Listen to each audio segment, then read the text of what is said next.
Hello, this is Darren Pulsifer, Chief Solution Architect of Public Sector at Intel, and welcome to Embracing Digital Transformation, where we investigate effective change leveraging people, process, and technology.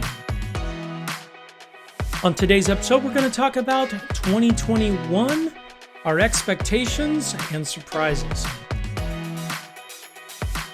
Hey, welcome to the first episode this year in 2022 of Embracing Digital Transformation.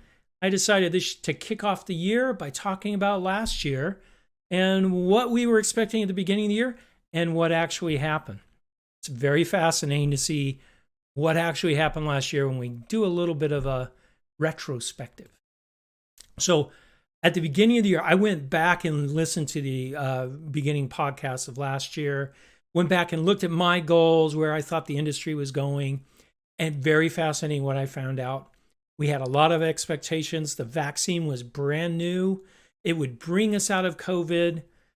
We get to travel again. It was going to be awesome. I'm in sales, so I would get to go see my customers face to face instead of on Zoom. Get a little bit of web conferencing, or Zoom fatigue is the new word. Companies were looking at new hybrid working models going out. Remote learning and education were in full swing until school started in the fall, and we were prepared for, hey, maybe we have to go back, maybe not. We saw an uptick, or we were hoping we'd see an uptick in contactless or frictionless customer service. We also saw, or we're expecting, Uber Eats and other services like that to start delivering for a lot of these restaurants that couldn't have people sitting in. And so we saw the gig industry kicking off there a little bit. We were hoping to see a big push for AI and ML as new technologies have become available. We thought the use cases would fall out there.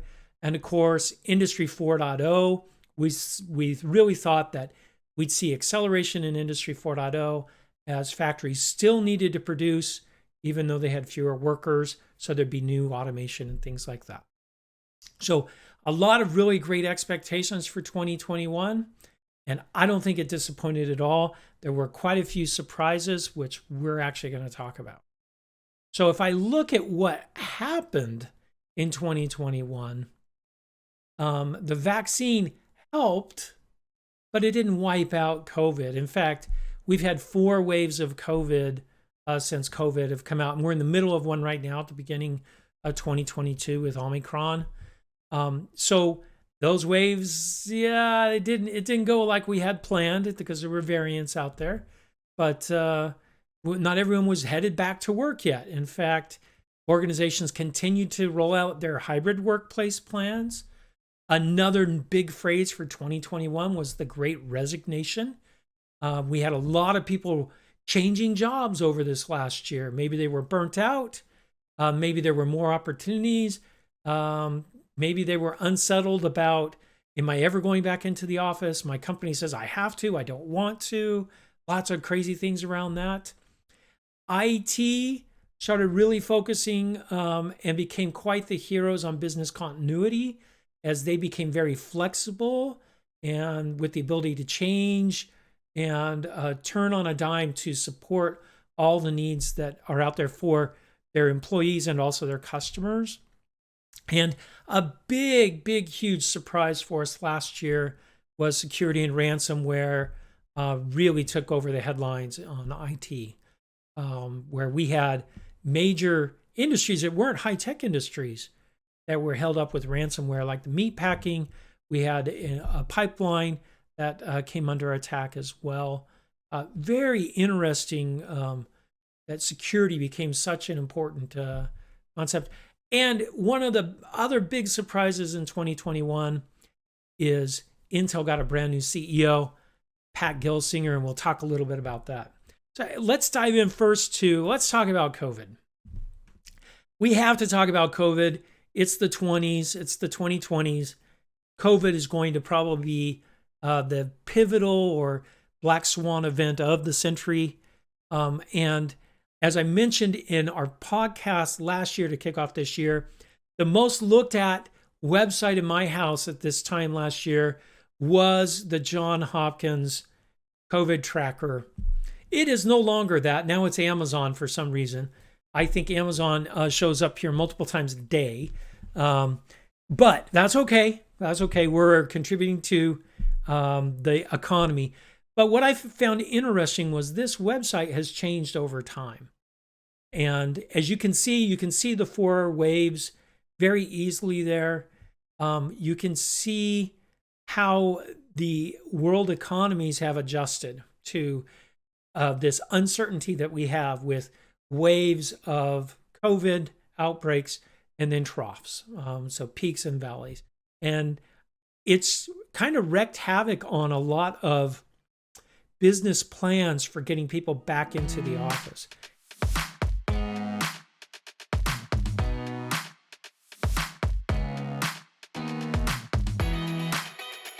We've come up with some really great hybrid work models. And we had kickoff dates started. At first, I remember July 1st, we're going to be back in the office July 1st. We'll be able to travel and visit customers July 1st. Well, we had an outbreak. Oh, now it's going to be September 1st. And we had another outbreak. Then it was going to be December. Well, maybe not December. Now we're in the middle of another outbreak in January. So the models are still sitting out there. There are a lot of people that are still working in the office. You guys are my heroes that you go in, and in many cases you're wearing masks all day long. I mean, you truly are my heroes.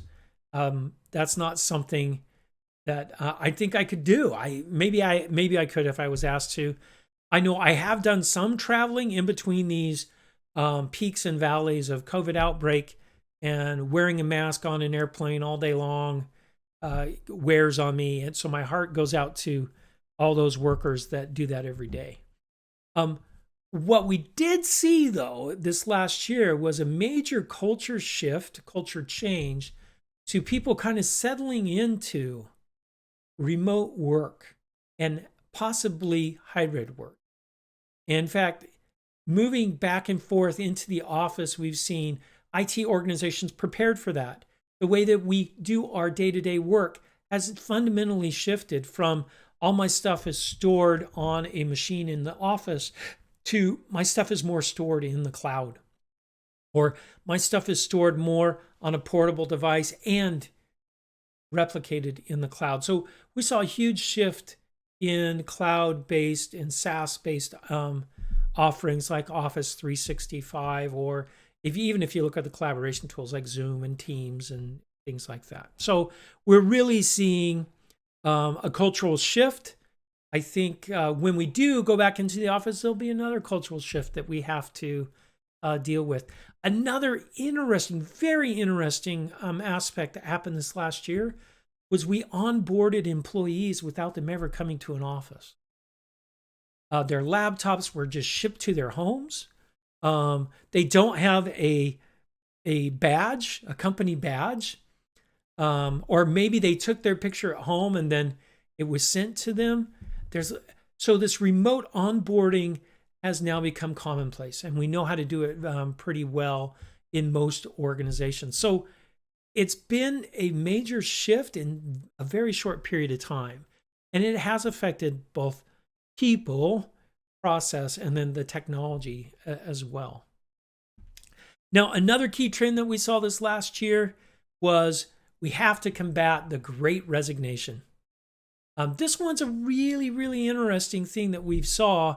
If you look at what we've tried to do, was we had to first look at the well-being of our employees. In fact, we did a podcast last year early on with a company called District Zero that talked about the well-being of students.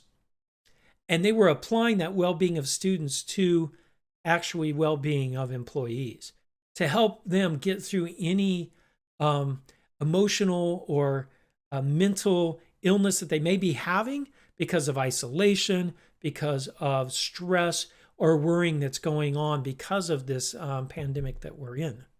So we've seen an uptick in organizations looking at the well-being of their employees, making sure that they are okay, and helping them feel like they're part of the family and that they're watched out for. We saw a big uptick in that.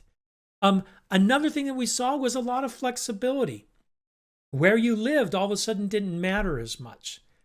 And companies are wrapping their head around, well, I guess you don't have to live in California to work at my California company because you're working remote anyway. So you can maybe live in Idaho or in Kansas or in Utah or wherever it might be. So we saw a huge amount of flexibility in not only where people were working, but also the hours that they were working, which has given workers kind of an opportunity to explore their own communities again. So we're starting to see a lot of community buildup, a lot of people more interacting in their community, and more time that people have where before maybe they were sitting in a car, commuting. We're seeing some flexibility with time. Right. Another thing that we saw with the Great Resignation is HR organizations are starting to use artificial intelligence to find out why people are leaving, to see what kinds of trends there are, and see what programs will help employees with their productivity and to feel like they're part of the team.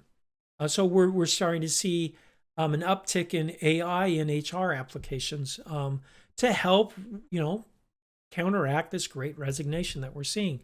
And last thing we saw an uptick was automation. I don't have as many employees as I used to. People are more fluid. They're moving around more. So maybe I should be looking at automation. I've seen a huge uptick in the RPA industry, which is robotic process automation industry, to handle the missing employees that we had. So those are some tools that we saw this last year in this space.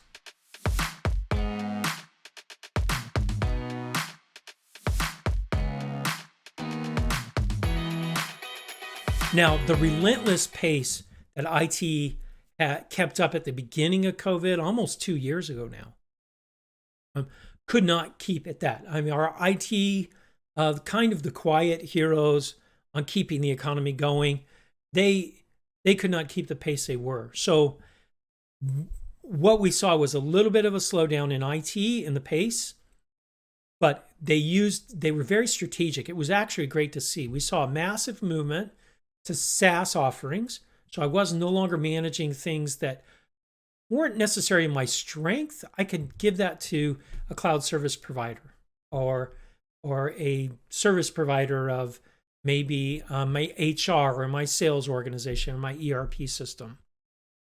So we saw a big movement there.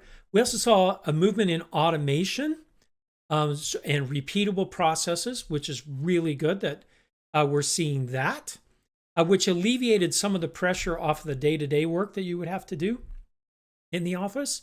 And then we also saw a major uptick in DevOps and investment in DevOps and RPA technology to help streamline and secure product development going out the door. So things have slowed down as far as number of hours that IT professionals have worked, which is great because they were working crazy hours to keep everything up and running, and they're working smarter now. And they have to in order to keep up with all the change that's going on. So another really big thing that we saw that kind of caught most industries off guard was security. And when we talk about security, we're talking about major breaches in security in industries that no one really was paying a lot of attention to, like the meatpacking industry got hit, the oil and gas industry got hit, hospitals were hit, supply chain, logistics companies were hit as well with security breaches. I think primarily this was to how fast we moved to remote work. We kind of set some things aside. Maybe we didn't do the proper training of our remote workers on the best way to secure their laptops or to secure data. So that kind of caught up to us. This year, I think we're going to have to do some work on this, a lot of work on security. We're going to see the emergence of zero trust this year, but we'll save that for another time on another podcast where we talk about what's going to happen this coming year. Another big kicker this year was supply chain issues. Not just in silicon, like you would think. Hey, Darren's talking about supply chain. He's at Intel. It's silicon supply chain. We're starting to see supply chain issues across the board. A friend of mine has a bottling company, or actually a distillery, and they need bottles and they can't get glass, which is amazing. They got all this product and they can't bottle it. So that's a big problem. And I think supply chain is going to continue to be a problem, especially for small businesses. So we've got to take a look at that. That was a big one. And then I've already mentioned ransomware. We've got to come up with some solutions to combat ransomware. Lots of great technologies that are out there, and process and cultural changes that you can make to do that. Look for some great podcasts on ransomware coming up over the next couple months. Got some special guests I'm bringing in that just deal with ransomware. That should be fascinating. Now, probably the biggest surprise, at least for me, and I'm hoping for the whole industry, is this man right here. Pat is back. Pat came back to Intel. It's been great. The energy that he's infused inside Intel has been wonderful. Everyone in Intel feels the energy that he brings, and you just want to bend over backwards and make things happen. He himself has said he's going to help the industry solve the chip shortage that we have. He's investing in American manufacturing again, which is great. And I really see him helping us move Intel back to the top of manufacturing, of chip sales, and I think really providing wonderful technology for the whole world. So that's my craziness for 2021. I know a lot happened in 2021. Check out more on our podcast, Embracing Digital Transformation. You can catch us on any podcasting site. And also you can check us out on YouTube. Check out the Intel Business channel and look for Embracing Digital Transformation playlist. It has all of our videos up there. And we just launched a brand new website that is kind of cataloging all of our episodes, so you can go back and sort between, I want to see all the episodes on security or all the episodes on cultural change. You'll be able to take a look at that. We're populating that now. That's embracingdigital.org. Thank you for listening to Embracing Digital Transformation today. If you enjoyed our podcast, give it 5 stars on your favorite podcasting site or YouTube channel. You can find out more information about Embracing Digital Transformation at embracingdigital.org. Until next time, go out and do something wonderful.